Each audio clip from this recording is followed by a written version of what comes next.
With us today, we have Déaglán Gibbons. Déaglán is a fellow Irishman and a salsa dancer based locally with me here in Bristol. Brilliant to have you, Déaglán. Díogait. Rovardine. It's really nice to be on with you.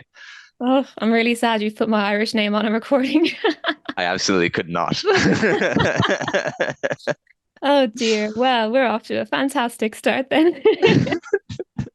No, you're grand. So Déaglán, tell us, how did you get started into dancing?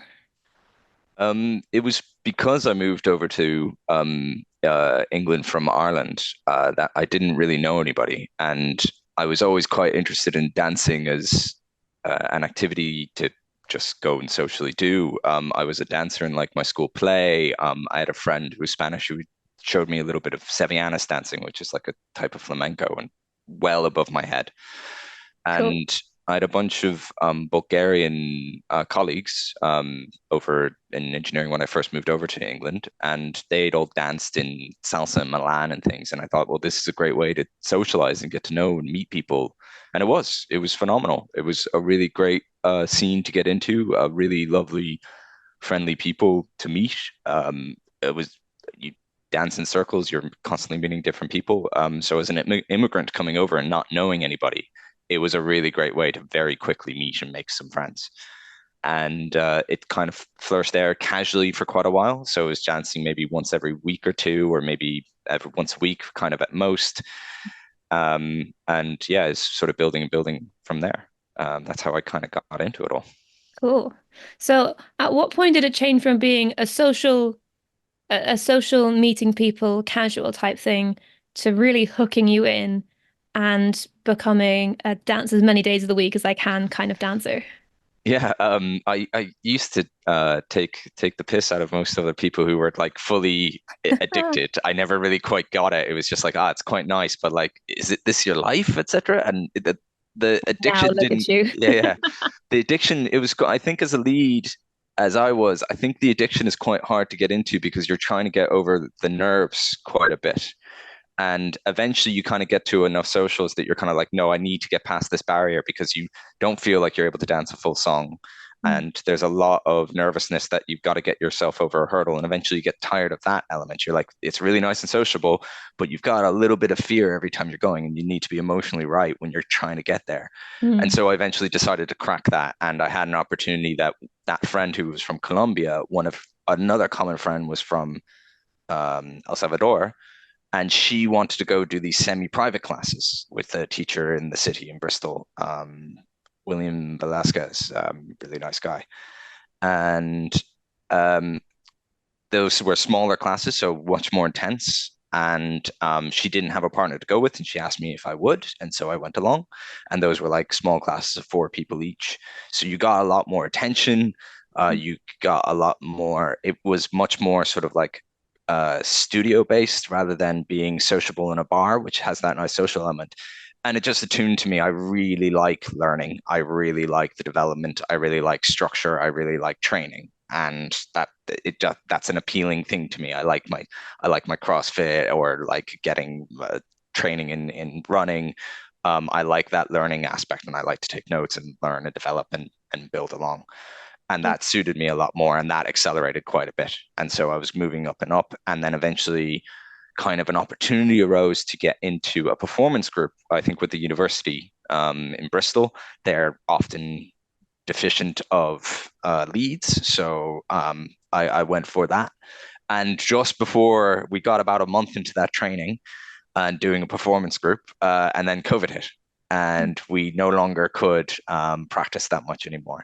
Yeah, you are like the only person I know who during COVID got better. And not just got better, you got better by a lot. It wasn't great, to be honest, emotionally. I really didn't like it at all. I, I despised it a little bit of the we continued the training and we did remote sessions where the teacher would send out the videos. Lots of other people were like following Brenda Louis, who's out of Singapore, and she really rose to prominence. And I remember that transition of people before COVID going, "You're learning by online videos." Ugh. You needed to have the social to it's switching to, oh my God, you went through COVID doing all the online videos. Yeah. it made you really, really good. So people had that emphasis. You could also see through that time the online teachers' quality of level of output online was getting better and better and better. I didn't do too many of those ones. I did more of that continuing the performance group. And the hope that we had was that we could uh, build it all together after everyone could meet up again. But Yeah. what that meant was that each week we had to upload videos of ourselves and send it back.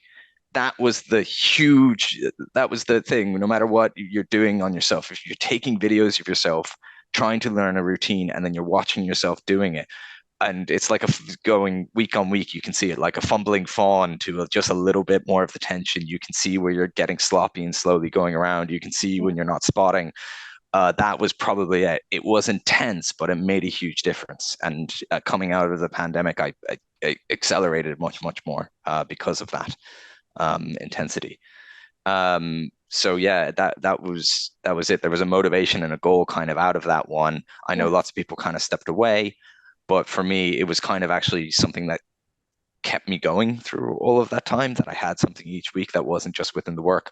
It wasn't something that was on repeat and constantly doing over and over again. It was Yeah. something that I was progressing and I could see some change. And in that time of compressed time and each day swirling into each other, salsa, video, progression, that performance element was something that helped me see a progression through all of that. And it happened to be Nice. within dancing. It was very Yeah. nice. Yeah, because it was a big mush of time. Like I don't know where 13 weeks went, that initial lockdown. I just kind of went into slug mode, I think, and kind of lost track of time and didn't really do much productive. Yeah. Definitely not like you did. So I do try and segment that time and then go, right, that was good. And I don't actually talk about it that much, but because it's on the salsa story and you notice that difference in that Yeah. thing, it's kind of good to relive it. Yeah. Um, yeah. Out of all that, I was one of those addicted heads of people who are dancing 3, 4 times a week, getting Three or off to four. You were more than 3 or 4. yeah, basically every day I could, every inch I could. Last year was my first marathon in Porto. Nice. You are doing solo classes when everyone could start meeting up. I know one of the main teachers in Bristol started doing, we couldn't do the partner stuff, so you're all kind of doing solo shines. That really helped progresses you as well, not just Yes. doing the partner work, doing solo stuff, studio elements.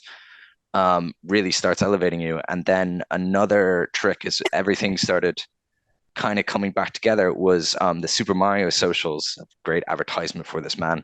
And I think you've got some international listeners, but the Super Mario socials in London, they're amazing. And going along there and seeing that level really helped again push me on even further to go, right, Yeah. I need to be able to lead and to dance in a nice small contained space. And going to those socials really helped up the game of going, there's another level and another aspiration to get to. And of Yeah. course, that goal, as you learning orientated individual, that Yeah. motivation was then there again and instilled me, go to different congresses, learn from different people. And then you have things like Sam and Lisa, the German couple. Their workshops done in Birmingham once, and they were going through the roots of that Afro-Cubanism and that religion, which you got to be respectful for, and where those roots and the culture elements behind them all. Hmm. That started creeping in another thread within salsa for me. So it was no longer just nice social routines and the kind of music that we listen to in the UK, but no, there's the whole root and culture that is building into it. Yes. Centuries and centuries of people's passed on experiences that are coming in there, and there's that lovely earthy rhythms and other things that can kind of speak to you, and you start listening a lot more in that musicality, the drums, the different parts of it, and you get so much more meaning out of it when you kind of know the route through Mm. the movements that are corresponding to all of that. Do you think it was Sam and Lisa who were your initial kind of gateway into the cultural side of salsa?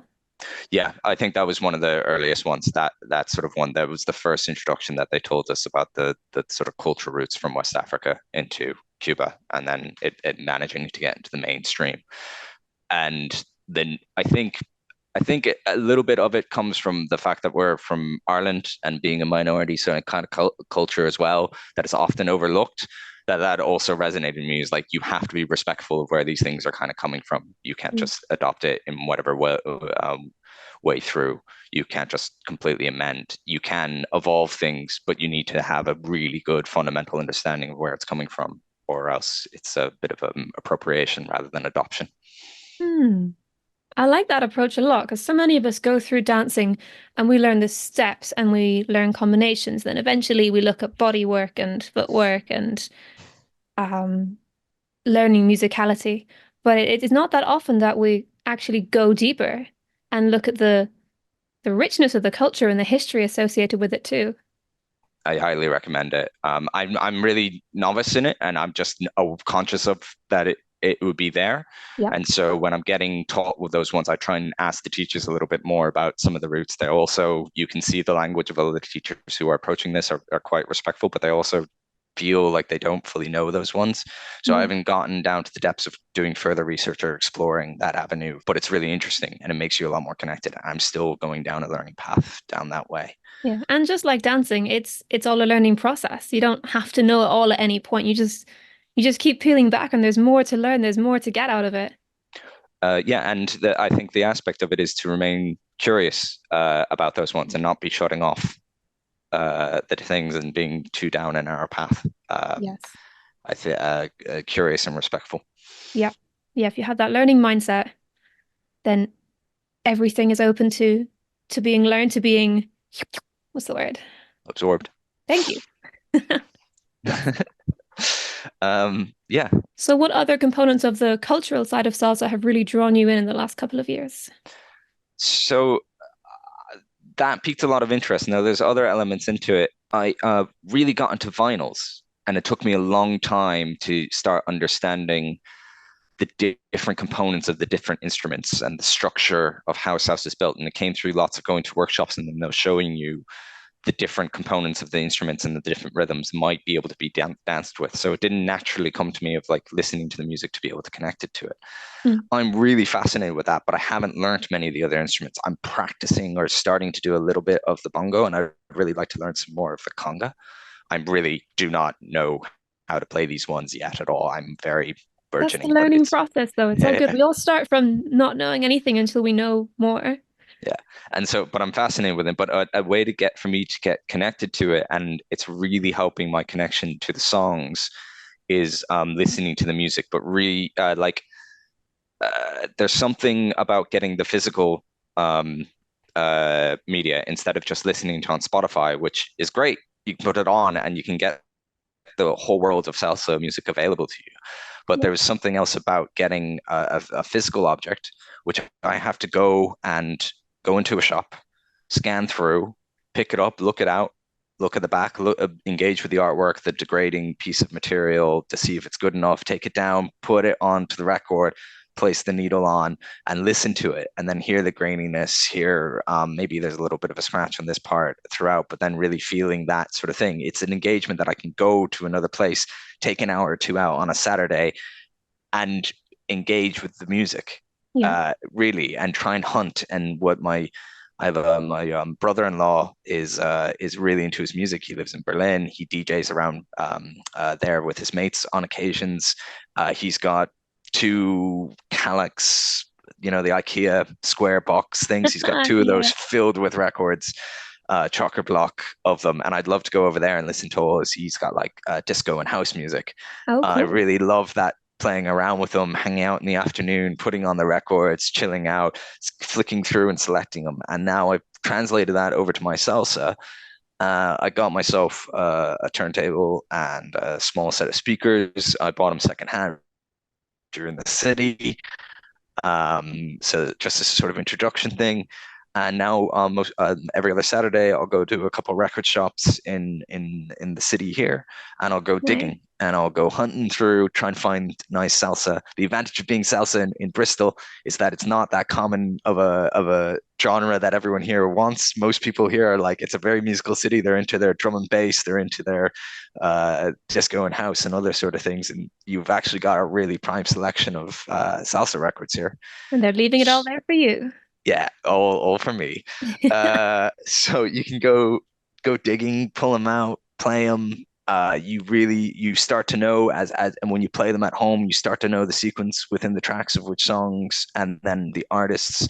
Like I really love this artist, Israel Riviera. He's really beautiful vocalist. Um, I wouldn't have really found him. I knew one song called Pika Pika, and I loved it, just loved that rhythm. And then I found that same voice. I could hear the voice within that album somewhere else. And then I found his name. And if I was just flicking through Spotify, I never would have gotten his name. It would just be the music that's kind of coming through somebody else's curated playlist. Yeah.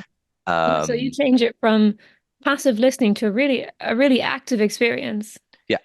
And Yeah. then if I hear any of the songs that are in my record collection, any one of them on the dance floor, I'm there. I know what that song is. I know the breaks to it all. I feel really connected to them as soon as I hear them because I listen to them at home and I actively listen to them at home. And I feel a lot more of what's going on in the music and the other roots of like when these records were released, the kind of music that was being played through Colombia, through Venezuela, through Puerto Rico, the curation of the kind. I'm starting to feel where the music was coming from, how it changed over that sort of time, Mhm. and that time period. And I know very little, but I know more than I did before, and I feel way more connected to the music. Wow. Yeah, you're actually building that tree network and different branches and different parts rather than just what most of us are doing, is just listening to whatever's on the party night. Yeah, yeah. So I just recommend it if Yeah. it's a really nice way to engage with it. And it's my passion at the moment.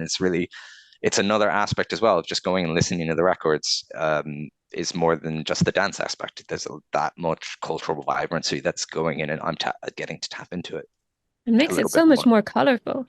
Yeah, Nice. absolutely. Records is a really cool cultural part that you're bringing into your salsa experience.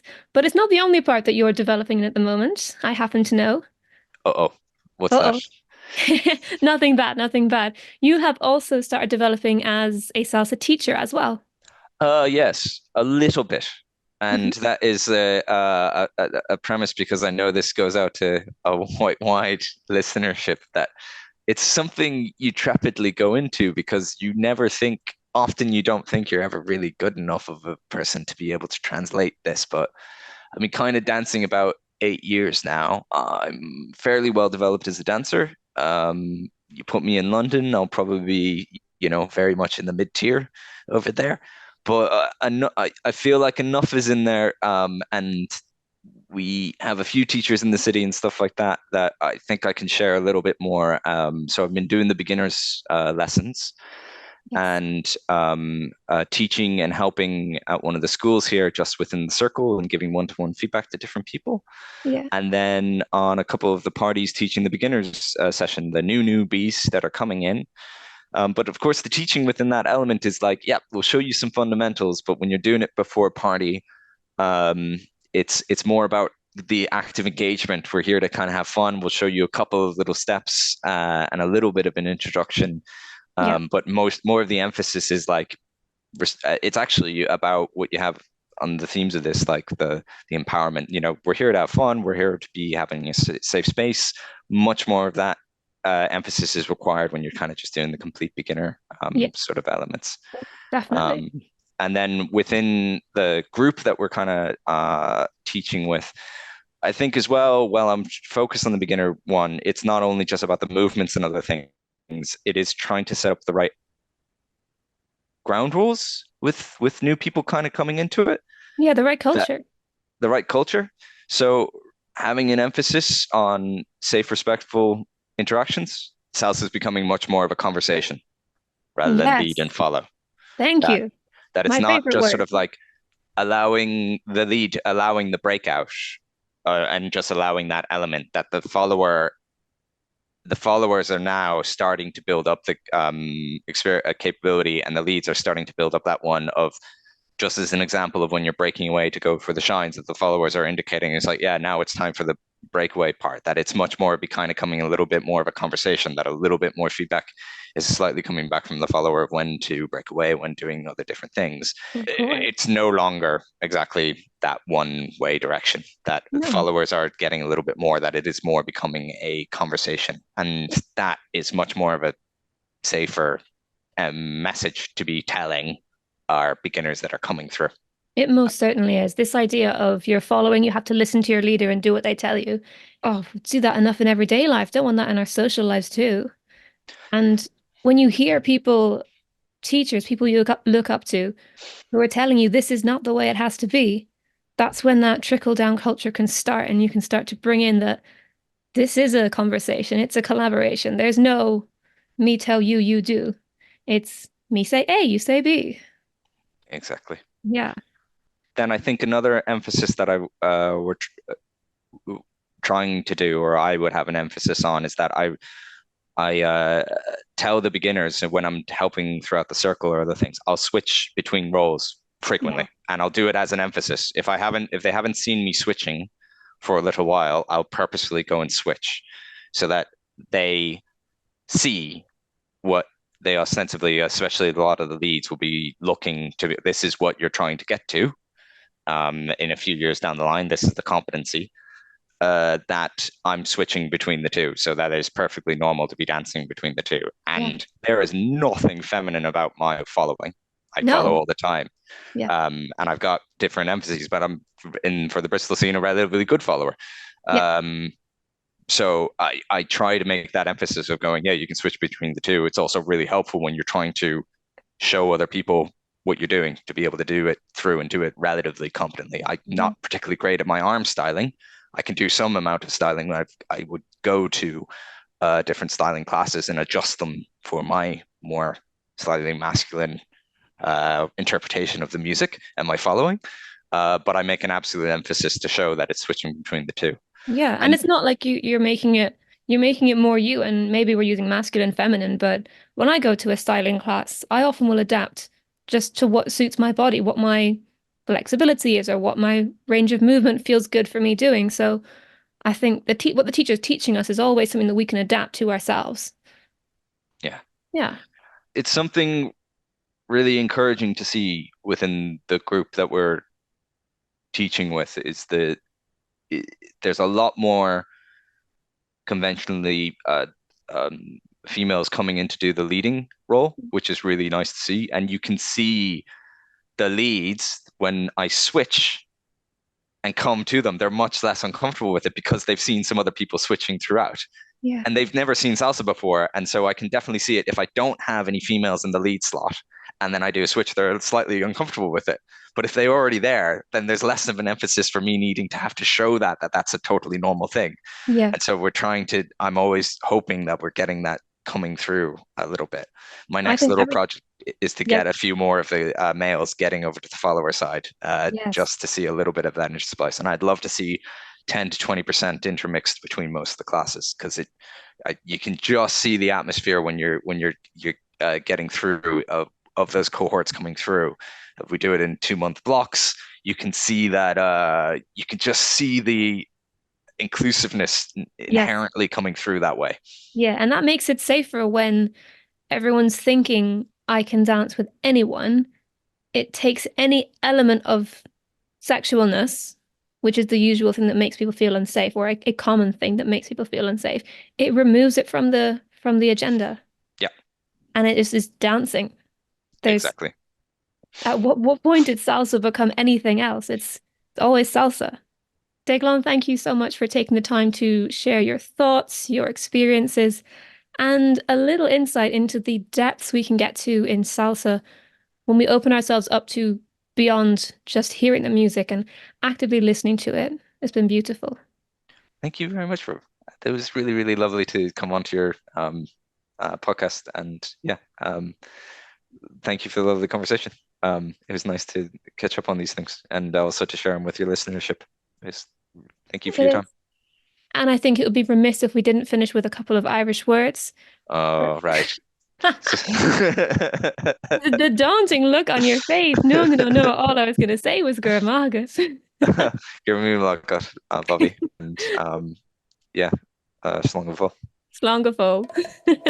Thank you for listening to the Empowered Dancers podcast. If there's an aspect of the dancing you would like to hear about, or a particular teacher you would like to hear from, drop me a message and I will try to make it happen. Make sure you subscribe to get every episode as it comes out. Thank you so much for the comments and questions you are already sharing. I really, really appreciate it, and I look forward to serving you in next week's episode.